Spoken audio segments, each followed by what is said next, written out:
Hello and welcome to the latest show from Fantasy Football Scout, looking at the FIFA 2022 World Cup. We have an eye on the stats over the last two rounds of matches so far. There's some matches going on. We're recording this on Monday morning, so the final embers of the very exciting Serbia-Cameroon game are going on at the moment. So, but the key focus is really getting those top picks for match day 3 or game round 3 if you're playing the Sky version. My name is Joe, and joining me to find the toughest tacklers, slickest passers, sharpest shooters for match day 3 is Tom Freeman, Fantasy Football Scout's deputy editor. Tom, how are you? Good, thanks, Joe. Enjoying the football. We were just saying off air then that the games really seem to have picked up in the last 24 hours. Lots of goals flying in. Still a lot of issues in the official FIFA game. It is improving. But I checked my team at the weekend and I'd lost my goalkeepers match day 1 points and then they reappeared 24 hours later. So still issues, but getting better. Yeah, my enjoyment of the World Cup has shot up a bit. I posted something on Twitter. For me, during the weekdays are a bit of a pain because I'm busy with work, and then at 7 o'clock's a bit annoying because if you've got kids, you want to feed them and you've got dinners and it's just a slightly awkward times for me, but that it's really difficult wherever you are in the world at some point, so that's just first world problems there. But yeah, the games have really picked up this weekend. Managed to see a few, and I really enjoyed that Canada-Croatia game. That was the one that it's brilliant. I really like the look of, scoring a goal early for Canada and then Croatia punishing them for having the audacity to do so. Before we move on, we're going to look at some stats, but the prime thing we're looking at is these top picks for match day 3. Before we do that, I understand you've got there's something going on with TalkSport and managing to watch the games over here with lots of fellow football fans. So yeah, what's all that about? Yeah, we mentioned it last week, but it's TalkSport. They are hosting a World Cup fan zone under the arches at London Waterloo, the venue where Fantasy Football Fest is held. Now, every World Cup game is being screened there on some huge kind of giant TVs. There is Q&As, live radio broadcasts, food, drink, etc. You can go on the website and pick a ticket for any game you fancy. I think they're £7.50, or they start at £7.50, but you get a free drink with it as well upon arrival. So not bad at all, really. And on not this coming Friday, the Friday after, I think it's the 9th of December, there's a few of us from Scout who are going to go down there and be there for the evening. It could be the quarterfinals, I think. Okay. So if anybody fancies coming down to that, get yourself a ticket. We'll get you a drink and one drink. I shouldn't have said that, should I? But yeah, no, if you fancy it, there'll be a few of us there. It should be a really good night. So come on down. I'm not sure what the game will be at the moment, but it will be a quarterfinal, I think. So Friday, the 9th of December. Okay, excellent. So what we're going to do is we're going to look at some stats now, and I'll kind of flag up some key players. With the Fantasy Football Scout members area, you can sort and filter the stats so far per 90 minutes, which is really handy because especially at this stage for us, we've got a handful of games still to go in match day 2. So for example, Brazil have only played 1 game so far, and many others have played twice. So we've managed to got that. I've also filtered by playing for 60 minutes at least. I've done it like that because that flags up some of those that might have come on as substitutes and played significant minutes either in both games or one of the matches. And that will be important for match day 3 because we're flagging up players, but will they get minutes? And that's something that's we're definitely going to look at. So, for example, France already through. So will popular players like Mbappe actually play? So these are the things we're going to look at. So what I've done for get the first table up here of defenders. So defenders to look at really. I've filtered this by tackling. I know in the official game tackling is more of for midfielders get that, but this is for those who play the Sky game because that's where tackles won really pays off as well. But it's a good way of indicating a defender who's very involved and doing what they should be doing. So they're going to be a good player there and hopefully be getting you some clean sheets with their successful tackles. I don't know if you've got the table up on your screen there. I mean, Milenkovic is for Serbia is the top one with tackles per 90 of 9 and tackles 1 per 98. So pretty good percentage there of tackles 1. And Pavlovic as well. for Serbia. His tackling's doing really well as well. And Itakura, I know in the Sky game people went for him for who plays for Japan, because his tackles one were per 90 of 4 in the 2 games he's played. So that's pretty impressive so far. But just looking at some of those other names, I won't read them all out, but just you can flag up some names there that you're particularly interested in with an eye for match day 3. Yeah, so I think Denmark, you can see Christensen on there. Now, Christensen is a pretty good pick in the official FIFA game, but the player I would go for is Mahel on the opposite flank. Now, I think that we did have a version of this table earlier, Joe, and I think Mahel was on there, so he's probably not going to be far down from this. I was going to say him and another popular pick, Jordi Alba, Spain, are just below this. They're just below this. So there you go. I just didn't. I cut them off at 10. I mean, where can you could go on forever well, with these things. Exactly. Jordi Alba and Amala are just below this. So yeah, so he is a right-footed player but plays at left wing back, so when he's in the final third he's cutting into his stronger foot, so he has a bit more goal threat than Christensen, but both good picks I think. And the other name which kind of immediately jumps out on that list is Hakimi from Morocco.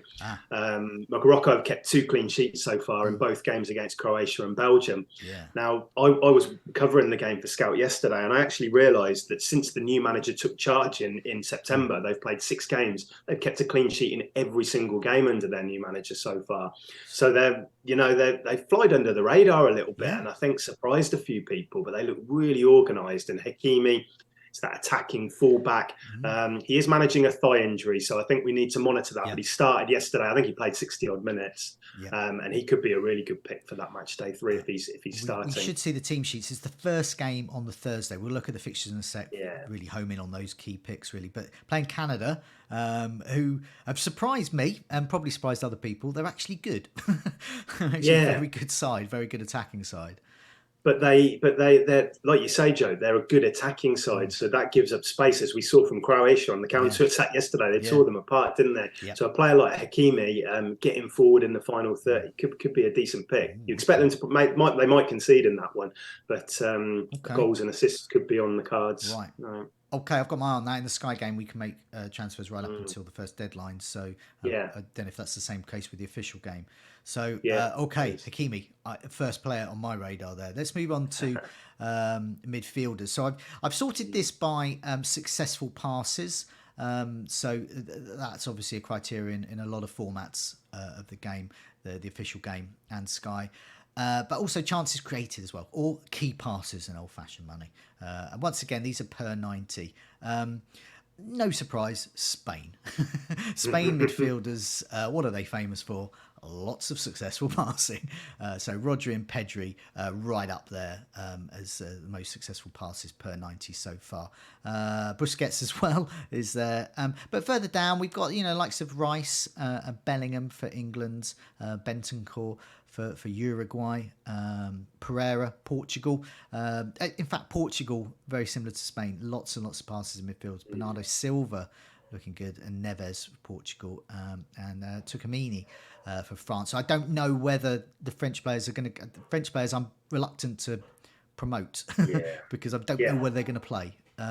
But looking at this list here, who springs out here as a good midfielder to get for match day 3? Well, in the official FIFA game, like you touched on, Joe, it's the key passes that we need for midfielders, and we need a couple of key passes to get an additional point. You see Rodri and Pedri at the top, but unfortunately, they just don't offer enough goal threat to be viable options in the FIFA game. So the players you kind of want to be looking at for this are kind of not really the ones featured on this table. They're more like players like Eriksen, De Bruyne, Musiala, Di Maria. They've been getting the created chances. They've been racking up those so far. I think Kovacic yesterday, again, that game that we watched was good too. But of those players on that list, maybe Bellingham. He came off early, didn't he, against America? But he does offer that. It's that box to box role where he can do well for tackling. He can do well for key passes. So if he does play, it just depends what approach Southgate takes, and this is part of the this is a key part of how we do in match day 3 is analysing who's going to start, and will Southgate choose to rotate a few positions. For instance, Kane might not start, so it's you've got to really go for those nail picks. I'm not sure Bellingham about this one. Could he prefer Henderson in there? I don't know. Yeah. So. Yeah, I know. Quite with the England game, it was like, bring on Foden, bring on Grealish, and it's like, Grealish is gone, and Henderson. Oh, yeah. So it wasn't quite what we wanted. But no. Let's have a look at the shots on target. So this is more about forwards here. We're sorted by shots on target per 90. No surprise, Mbappe certainly the best player I've seen so far in this tournament. Shots on target per 90 of 2.5. Then Richarlison with that second one, the goal he scored. Yet to play this, but you might be watching this after his second game, so maybe he scored more. Who knows? Enner Valencia, probably the surprise for everyone.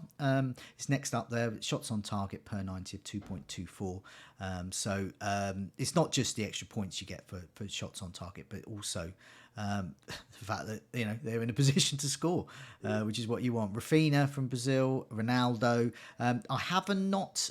So these are shots on target. This includes penalties as well. So it's just worth mentioning. And familiar names: Messi. I think Kramaric at Croatia. Very good yesterday against Canada. Saka against England. Lewandowski, Poland. Finally off the mark.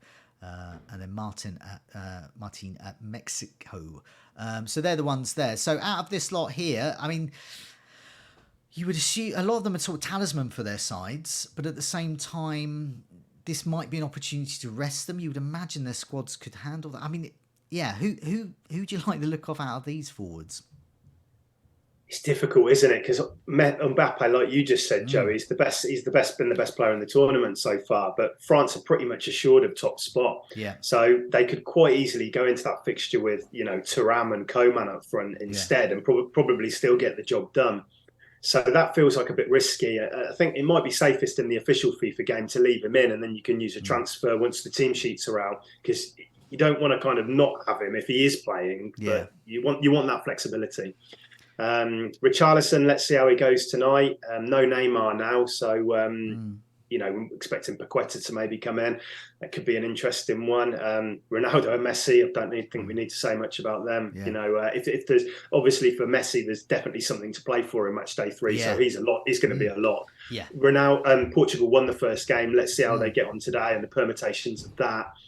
They're obviously great options if there's something to play for. And Kramaric, I thought he was brilliant yesterday, but they play Belgium now, and it's like a winner takes all match. I think I'm right in saying that one. So I don't know. I think there's probably in the official FIFA game. I don't know what it's like in Sky Joe, but there's so many forward options and not that many midfielders. So for Kramaric to get in, it's probably not going to happen. It's I mean, just some of the. For example, it's perfectly viable just to have a couple of strikers. There are a lot of options, but it's these defenders. So for example, England defenders will talk about those that have sort of got a blanket England defence. So you've got Stones, Maguire, etc., Trippier. Yeah, I mean, you can really rack up. I mean, so for example, Stones in the Sky game got 10 points. So we've got the clean sheets, but plus all of the tackling and passing and those types of things.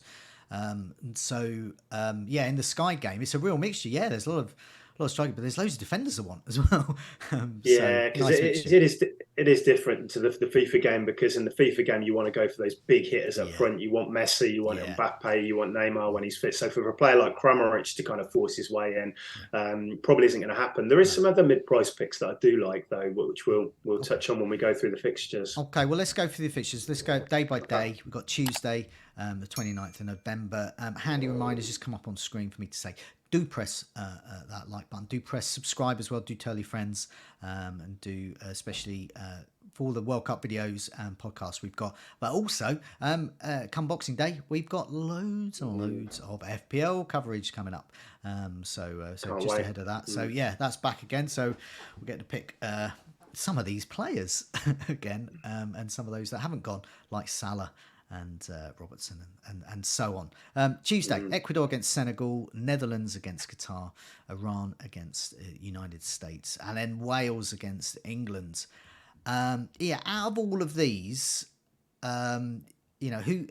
which players appeal for this day? I'm looking at Netherlands, Joe, Okay. playing Qatar, who have lost both games so far. They're out of the tournament. So I'd be looking at Netherlands. Dumfries has massively underwhelmed Yeah. so far, but he's a Euro 2020 hero. People know what he can do from that wing back spot. And then I really like Gakpo. He's had a great tournament so far. Now Depay is interesting. He's been nursing this injury, getting more and more minutes. Yeah. We think he's going to get 60 in this. We think he's going to move to a starter. So it could be a good pick, but I'd be tempted to go with the player who I think is probably going to play 70 or 80 minutes, and that would probably be Gakpo, I think. Okay. Bergwijn has disappointed me in the Sky. I've dispatched him. Well, it could be him that loses his spot, I guess, if Depay starts. So, that's what I thought as well. So if we're looking at that, so target Netherlands. I don't know what the situation is with Netherlands. Whether I'm presuming just a draw. Draw is enough, I think, for them, isn't it? I think, But it could be a chance for those like to get extra minutes, and show the manager what they can do. I'm looking at that England-Wales game as well. As I said, in the Sky game in particular, the defenders have been good. I don't know what sort of rotation we're going to get here. I hope. I put Phil Foden on our thumbnail for this. I, like a lot of England fans, hope that he is playing. I think he might. I'd like to see a lot of minutes for Grealish as well. He's got a wonderful knack of earning, as you know, as a Villa fan, of earning free kicks and penalties through his trickery. So I like. I'm not sure what other rotation will there be there. I imagine defence is going to be pretty rock solid. Yeah, I've seen a bit of talk of maybe Kyle Walker coming in, and so you immediately think, well, is Trippier at risk? But he could come in at right back, and Trippier could go to the left if he wants to give Shaw a rest. So that's quite difficult. I think he'll probably continue with Stones and Maguire and Pickford. I don't see him disrupting that because we're not qualified yet. No. I think that. I think that it's quite difficult. Maybe Pickford or one of the centre backs if you do think we'll get a clean sheet. But Wales have got to go for it in this one, haven't they, Joe? Yeah. They've got to win this match by a few goals. So I don't know whether this is the match day to target England's defence quite as much as we have been so far. Yeah, it looks like Netherlands this day, particular. But I think it's going to be hard to resist for England fans. Get an England player or two in. Foden could be a pump, but we're not going to see those team sheets until... Or Callum Wilson maybe. But Harry Kane did look a bit tired. I've got Harry Kane in my Sky team, so I will be keeping him. Obviously, it's Harry Kane, but I'm not overly confident. No. Yeah, interested to see that Netherlands lineup. Let's move on to Wednesday.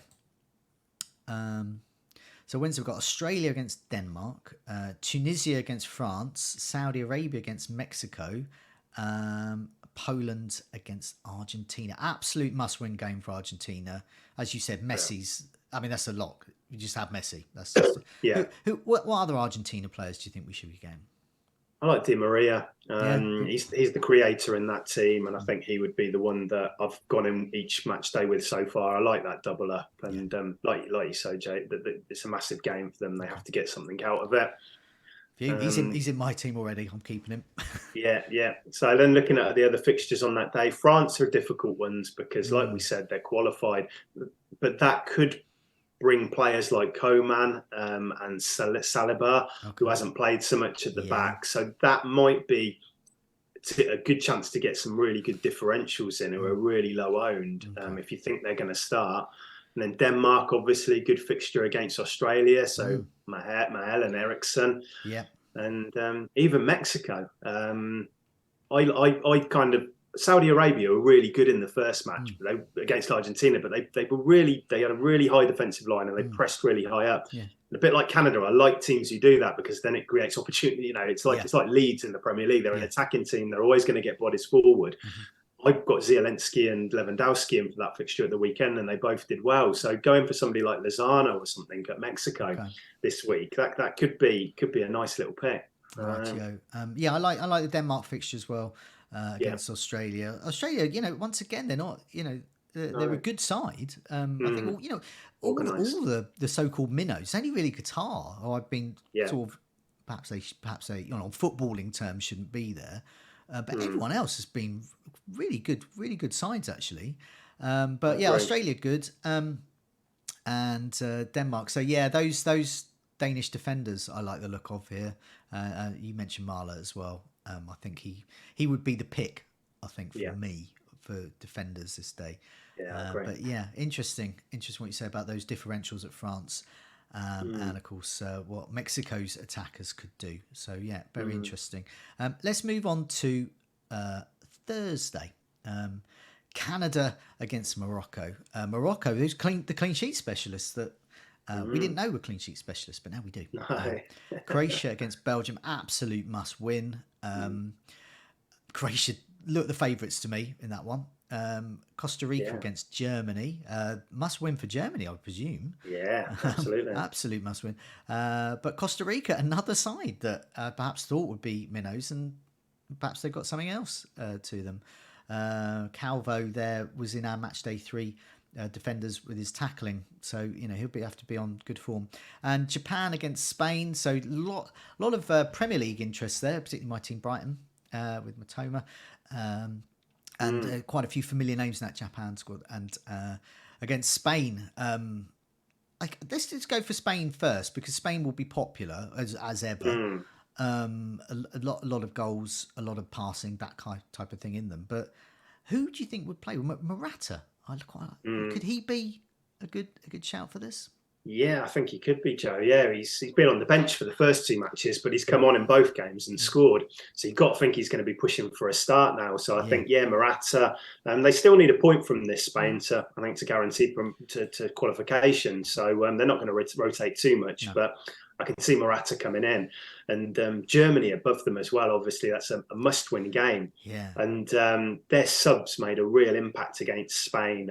Sane and Nicholas Füllkrug, the Werder Bremen striker. He came on and scored the equaliser. And so you've got to think Sane and him are going to be pushing for starts now as well. Okay. Costa Rica got the win yesterday, but I think Germany should be okay in this one. So and players like Raum and Musiala as well have been good so far. So there's loads of picks at Germany which I like for this match day. Croatia against Belgium. So I mean, do we think there's going to be some rotation at Belgium? I mean, a big Trossard fan here. Onana's out; he's suspended, so I think Tielemans will come back in. Okay. Lukaku came on for the last 10 minutes, I think, yesterday. And they've been playing Batshuayi, and they've really missed Lukaku up front. And so if he can play for 60 odd minutes, they're going to start him, I think. But this is one of those fixtures where it feels very hard to call, and so I'd probably avoid it completely, I think, if I'm picking my match day 3 team, because I mean, you just don't. Belgium have been really poor. Croatia have played so much better than them, but they've got match winners in that team like De Bruyne, who can step up and make things happen. So might be best to look elsewhere. Okay, I've got Perisic and Modric in my team. I'll keep them. Okay, I've got rid of De Bruyne, just out of spite. Just let me down. But I did notice that I perhaps shouldn't have done because. When Lukaku came on, De Bruyne was passing much more at Lukaku. And whilst Lukaku didn't put any of those chances away, he was in the correct positions. He wasn't offside, like Batshuayi was so frequently. And it just felt like there was going to be an assist or two coming there. So De Bruyne... He's still really involved, De Bruyne. Could be a whole... So stick a good striker in there with him who can actually finish some of the chances he's creating, and then they'll probably start to pick up again. Okay. So for the match day 3 differentials, really, Lukaku could be an interesting pick there. But see what Martinez says. Yeah. But as you said, there's some other fixtures there that could perhaps offer better returns. And that Morocco defence, looking at that. So Hakimi, I really want to see him in that lineup. I'm very keen on that. You've sold me there. And Ziyech as well further forward. He's just got goal, assist potential. He's involved in everything for them. And it's that right side of Morocco with Hakimi behind him and then Ziyech. And Canada will give up space. They'll attack this one. So decent fixture to target. Rightio. Let's move on to Friday. This is the final Day of this particular match, day or game round, however you want to say it. Ghana against Uruguay, South Korea against Portugal, Serbia against Switzerland, Cameroon against Brazil. Some potentially good matches here. This has been recorded before the Brazil game. So, I mean, often I come across here, let's assume they won. They might not. But nevertheless, you would imagine there'd be some form of rotation. Maybe would Jesus possibly start this if Brazil have already won their second game? Yeah, potentially, and players like Anthony, if he's fit as well, could come in. So it's really difficult to speculate on this until we know the permutations of what's happened in there. But yeah, Brazil could be a team a bit like France if they're qualified or almost guaranteed a place, then they could rotate. Portugal scored 3 goals in the first round, so if they've got something to play for, Ronaldo, Bruno Fernandes are obviously going to be decent picks. Serbia and Switzerland, I'm not so sure about that one. Serbia are playing now, and Mitrovic is looking good, I think, from what I hear. But Switzerland are a decent defensive side, so probably avoid that. Uruguay defence, maybe. If you wanted a cheap goalkeeper, I think Rocher is 4 million in the official FIFA game. Ghana, they scored a couple past Portugal, but they weren't great until the second half. Really, they were. So one thing I noticed with that Ghana Portugal game was there was for both sides there was a lot of space on the wings, and that's why I was partially tempted to get Son in for my Sky game because he's playing both of them. So this is going out before he has played one of them, and then he plays Portugal next. But then I thought, hey, it's Portugal, and I wasn't quite sure. About Son coming back from his injury, so I sort of chickened out on that move. But yeah, I don't know. This could be quite a good match. I mean, South Korea really good, Portugal good. Yeah, it depends what we've got so far. So we've got Portugal are on 3 points at the moment. Uruguay and South Korea have got 1 point, and Ghana have obviously lost the first game. So if Portugal win match day 2, they're going to be on 6 points, and they're going to pretty much be wrapped up, I think. So that then would indicate that we might need to start looking for the backup players who could come in match day 3 and make an impact. So just a lot depends on what happens later on. Rightio. Ghana, Uruguay. I don't know how that's going to go. Could be a tight one. I've only seen one game so far of Uruguay. I don't know. And when I don't know, I don't want to go there. Yeah, this does feel like one of those matches where it's hard to call, and so I try and avoid those when I'm picking. If I'm picking like a free hit or a wild card team for the week, then you want to go for the ones where you feel confident that there's going to be a big score, and that one again, I think that could be low scoring. So maybe a defender from Uruguay, but I'm not sure about Darwin or Suarez. I think there's better picks this week. So I mean, I think for this particular day here with Brazil, keep an eye on our tweets, the Fantasy Football Scout. Obviously, just keep an eye on the news. See what position Brazil are in the group, what likely rotation is. There could be some interesting sort of backup players there, like Jesus or Anthony. Other than that, I mean, I guess it's the familiar names. I mean, Mitrovic could be a cheap, a viable cheap striker, but as you said, it's against Switzerland. Good defensively. Son, I would potentially seeing where Portugal are at here, because if there is some rotation for Portugal, could be a good match for Son. But if there's something riding on it, this is a real wait and see, but day. But I think there's lots of potential for good players there. Absolutely. Thanks so much for that, Tom. That's really helped me sort out some of my picks for the Sky game, and I know those like yourself are playing the official game. There's some interesting picks there, and I hope we've got some. We haven't mentioned goalkeepers really, so just to sort of round up. In terms of goalkeepers, who are the sort of best couple of goalkeepers do you think for match day 3? I've sort of caught you on the hop here. No, that's fine. I'd probably be looking at the Dutch goalkeeper Noppert, who's played the first couple of games. He's only 4.5 million in the official FIFA game. Now, Netherlands weren't great against Ecuador, but Qatar ain't great either. So I think that's a good cheap keeper to get. And I would probably pair him in the FIFA game, potentially with Rocher for the Uruguay keeper, who's only 4 million. He's cheap as chips. So you can get 2 goalkeepers for 8.5.